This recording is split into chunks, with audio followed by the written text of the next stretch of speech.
നമസ്കാരം. മലയാളി വാർത്ത ഇൻസൈഡിലേക്ക് സ്വാഗതം. ഇനി വെറും 5 വർഷങ്ങൾ കൂടി, പിന്നെ നമുക്ക് തീവണ്ടിയിൽ പറക്കാം. തിരുവനന്തപുരം മുതൽ കണ്ണൂർ വരെ 22 സ്റ്റേഷനുകൾ. തിരുവനന്തപുരത്ത് നിന്ന് തിരിച്ചാൽ 3.25 മണിക്കൂർ കൊണ്ട് നമുക്ക് കണ്ണൂരിൽ പറന്നെത്താം. ഇതാണ് പുതിയ അതിവേഗ തീവണ്ടി.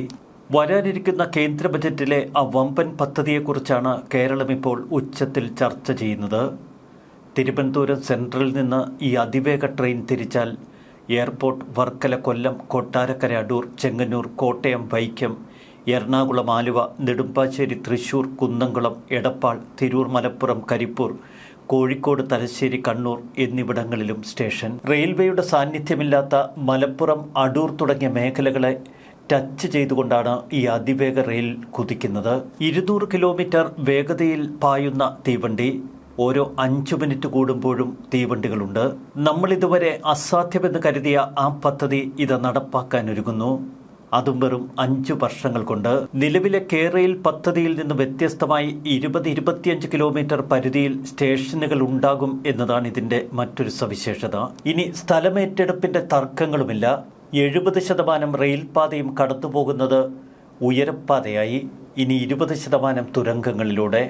വെറും 10% മാത്രമാണ് നിലവിൽ കരയിലൂടെ പായുന്നത് ട്രെയിനുകൾ. സ്ഥലമേറ്റെടുപ്പിന്റെ തർക്കങ്ങളുമില്ല. 20 മീറ്റർ വീതിയിൽ മാത്രം ഭൂമി ഏറ്റെടുത്താൽ മതി. നിർമ്മാണത്തിന് ശേഷം ഈ ഭൂമി നിബന്ധനകളോടെ കൃഷിക്കായി ഉടമകൾക്ക് തന്നെ തിരികെ നൽകാം. ഇനി ഈ പദ്ധതി എങ്ങനെ നടപ്പാക്കുമെന്നല്ലേ, അതാണ് അതിൻ്റെ ഏറ്റവും വലിയ സവിശേഷത. ഈ തലമുറയിൽ ജീവിക്കാൻ കഴിഞ്ഞു, അതിവേഗ ട്രെയിൻ കാണാൻ കഴിഞ്ഞു എന്നതൊക്കെ നമ്മുടെ ഭാഗ്യമാകും. പദ്ധതി ചെലവിൻ്റെ 51% റെയിൽവേ വഹിക്കും, 49% സർക്കാർ. 1 ലക്ഷം കോടി രൂപ ചെലവ് പ്രതീക്ഷിക്കുന്നു. ഏകദേശം 60,000 കോടി രൂപ സർക്കാരുകൾ ചെലവഴിക്കണം.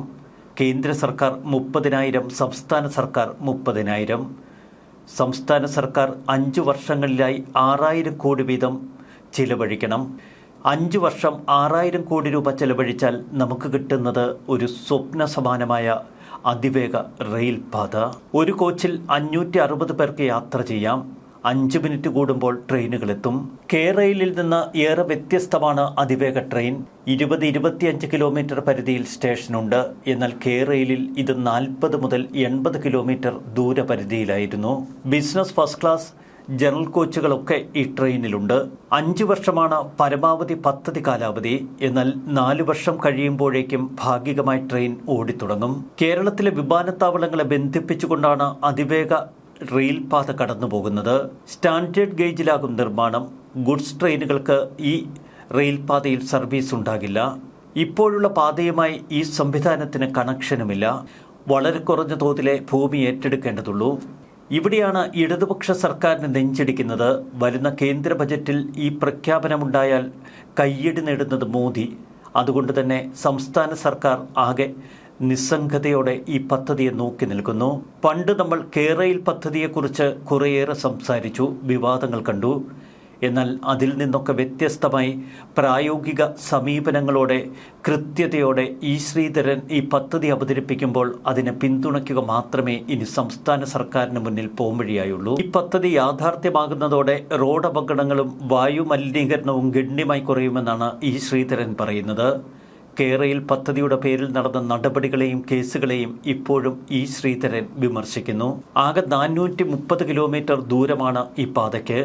4 എഞ്ചിനീയർമാരുടെ നേതൃത്വത്തിൽ ഒരേ സമയം പണി നടത്തിയാൽ 5 വർഷം കൊണ്ട് പദ്ധതി പൂർണ്ണമായി പൂർത്തിയാക്കാൻ കഴിയുമെന്ന് ഈ ശ്രീധരൻ പറയുന്നു. മണിക്കൂറിൽ 200 കിലോമീറ്റർ വേഗതയിൽ സഞ്ചരിക്കുന്ന ട്രെയിനുകൾ യാത്രാ സമയത്തിൽ വലിയ ലാഭമുണ്ടാകും. തിരുവനന്തപുരത്ത് നിന്ന് കൊച്ചിയിലെത്താൻ ഇനി വേണ്ടിവരിക വെറും 1 മണിക്കൂർ 20 മിനിറ്റ്, കോഴിക്കോട്ടേക്ക് 2 മണിക്കൂർ 30 മിനിറ്റ്, കണ്ണൂരിലേക്ക് പോകാനോ 3 മണിക്കൂർ 15 മിനിറ്റ്. നിലവിലെ നിരക്കിന്റെ പകുതി മാത്രമേ ഈടാക്കേണ്ടതുള്ളൂ എന്ന് ഈ ശ്രീധരൻ പറയുന്നു. കേരളത്തിൽ പുതിയ അതിവേഗ റെയിൽപാത പദ്ധതിയുമായി മുന്നോട്ടു പോകാൻ റെയിൽവേ മന്ത്രി നിർദ്ദേശിച്ചുവെന്ന് ഈ ശ്രീധരൻ പറയുന്നു. പദ്ധതിയുടെ പ്രഖ്യാപനം ചുരുക്കത്തിൽ 15 ദിവസങ്ങൾക്കുള്ളിൽ ഉണ്ടാകുമെന്നാണ് ഈ ശ്രീധരൻ പറയുന്നത്. പെട്ടെന്ന് തന്നെ ഈ പദ്ധതിയുടെ പ്രവർത്തനങ്ങളും തുടങ്ങും. പദ്ധതിക്ക് വേണ്ടിയുള്ള ഓഫീസ് പൊന്നാനിയിൽ ആരംഭിച്ചു കഴിഞ്ഞു. പിണറായി വിജയന്റെ സ്വപ്ന പദ്ധതിയായ സിൽവർ ലൈൻ പൂർണ്ണമായി തള്ളി ഇപ്പോൾ അതിവേഗ റെയിൽപാതയ്ക്കൊരുക്കുകയാണ് കേരളം. DPR തയ്യാറാക്കാൻ DMRCയെ ചുമതലപ്പെടുത്തി. ഈ പദ്ധതിക്ക് വേണ്ടി വിശദമായ പദ്ധതി രേഖ തയ്യാറാക്കാൻ റെയിൽവേ മന്ത്രാലയം ഡൽഹി മെട്രോ റെയിൽ കോർപ്പറേഷനെ ചുമതലപ്പെടുത്തി. ഡൽഹി മെട്രോ റെയിൽ കോർപ്പറേഷൻ ചുമതല E. ശ്രീധരന് കൈമാറി. ഇനി സമയബന്ധിതമായി കാര്യങ്ങൾ നീക്കുമെന്ന് E. ശ്രീധരൻ പറയുന്നു. 9 മാസത്തിനകം DPR പൂർത്തിയാക്കും. ഇക്കാര്യത്തിൽ റെയിൽവേ മന്ത്രി അശ്വിനി വൈഷ്ണവിന് താൻ ഉറപ്പ് നൽകി എന്ന് ശ്രീധരൻ പറഞ്ഞു. ഇക്കഴിഞ്ഞ ദിവസം ഇരുവരും തമ്മിൽ നടത്തിയ കൂടിക്കാഴ്ചയിലാണ് ഈ ഉറപ്പ് ശ്രീധരൻ അശ്വിനി വൈഷ്ണവിന് നൽകിയത്. സംസ്ഥാന സർക്കാരിന്റെ ആവശ്യപ്രകാരം 2009 E. ശ്രീധരന്റെ നേതൃത്വത്തിൽ അന്ന് അതിവേഗ പാതയ്ക്കായി ഒരു DPR തയ്യാറാക്കിയിരുന്നു.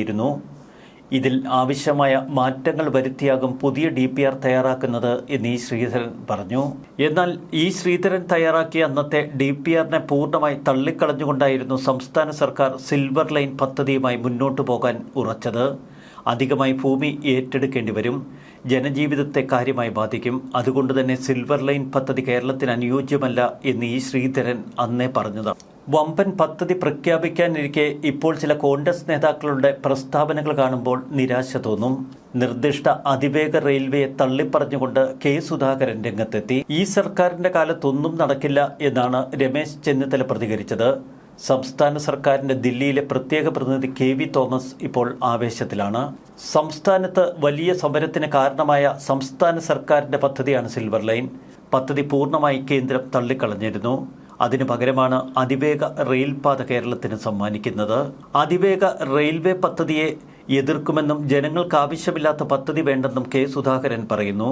തെരഞ്ഞെടുപ്പ് വരാനിരിക്കെ അതിവേഗ റെയിൽപാത പോലുള്ള പലതും പറയുമെന്നും ഈ സർക്കാരിന്റെ കാലത്ത് ഇതൊന്നും നടക്കാൻ പോകുന്നില്ല എന്നുമാണ് K. സുധാകരൻ പ്രതികരിച്ചത്. വമ്പൻ ചെലവ് കേരളത്തിന് താങ്ങാൻ കഴിയില്ല എന്ന വാദമുയർത്തിയാണ് നേരത്തെ പ്രതിപക്ഷം സിൽവർ ലൈൻ പദ്ധതിയെ തള്ളിക്കളഞ്ഞത്. അതിവേഗ റെയിൽപാതയ്ക്ക് മൊത്തം ചെലവ് 1 ലക്ഷം കോടി, 30,000 കോടിയെങ്കിലും സംസ്ഥാന സർക്കാർ ചെലവിടേണ്ടി വരും. ഇതാണ് K. സുധാകരന്റെ മുഖ്യവാദം. കേരളത്തിന് ഇത്തരമൊരു പാത അനിവാര്യമെന്ന് KV തോമസ് പറയുന്നു. മുഖ്യമന്ത്രി പിണറായി വിജയൻ നിസ്സംഗരാണ് എങ്കിലും അതിവേഗ റെയിൽപാതയെ സംസ്ഥാന സർക്കാർ സ്വാഗതം ചെയ്യുന്നു. സംസ്ഥാന സർക്കാരിന്റെ ശ്രമഫലമാണ് ഇപ്പോൾ കേന്ദ്രം പ്രഖ്യാപിക്കാനിരിക്കുന്ന അതിവേഗ റെയിൽപാത എന്ന വാദമുയർത്തിയാകും ഇനി സംസ്ഥാന സർക്കാർ കളത്തിലിറങ്ങുക. സിൽവർ ലൈൻ പദ്ധതിയെ പലരും തള്ളിപ്പറഞ്ഞു. എന്നാൽ വന്ദേ ഭാരത് വന്നപ്പോൾ ഇതിന്റെ ആവശ്യം കേരളത്തിന് മനസ്സിലായി. ഇപ്പോൾ പദ്ധതിയെ സ്വാഗതം ചെയ്യുന്നവരാണ് അധികവും. ഇക്കഴിഞ്ഞ ദിവസം വന്ദേ ഭാരതിൽ ഞാൻ തിരുവനന്തപുരത്ത് നിന്ന് കൊച്ചിയിലേക്ക് യാത്ര പോയി. 2.25 മണിക്കൂർ കൊണ്ട് കൊച്ചിയിലെത്താൻ കഴിഞ്ഞു. ഇപ്പോൾ പലപ്പോഴും കൊച്ചിയിലേക്കുള്ള യാത്ര വന്ദേ ഭാരതിലാണ്, പെട്ടെന്ന് എത്താമല്ലോ. അപ്പോൾ പിന്നെ 1.25 മണിക്കൂർ കൊണ്ട് കൊച്ചിയിലെത്താൻ പറ്റുന്ന ഒരു അതിവേഗ ട്രെയിൻ, അതൊരു സ്വപ്ന പദ്ധതി തന്നെയാണ്. കേരളത്തിൻ്റെ മുഖച്ഛായ മാറ്റിമറിക്കും. കേരളത്തിൻ്റെ വികസനം മറ്റൊരു ദിശ തലത്തിലെത്തിക്കും. ആധുനിക ലോകത്തിനൊപ്പം സഞ്ചരിക്കാൻ നമ്മൾ മലയാളികൾക്കും ഭാഗ്യമുണ്ടാകട്ടെ. അതുകൊണ്ട് തന്നെ ഈ പദ്ധതിയെ നമുക്ക് കൈയടിച്ച് പ്രോത്സാഹിപ്പിക്കാം. ഈ പദ്ധതി അനിവാര്യമാണ് എന്നല്ല, കാലഘട്ടത്തിൻ്റെ അനിവാര്യത തന്നെ. ന്യൂസ് ഡെസ്ക് മലയാളി വാർത്ത ഇൻസൈറ്റ്.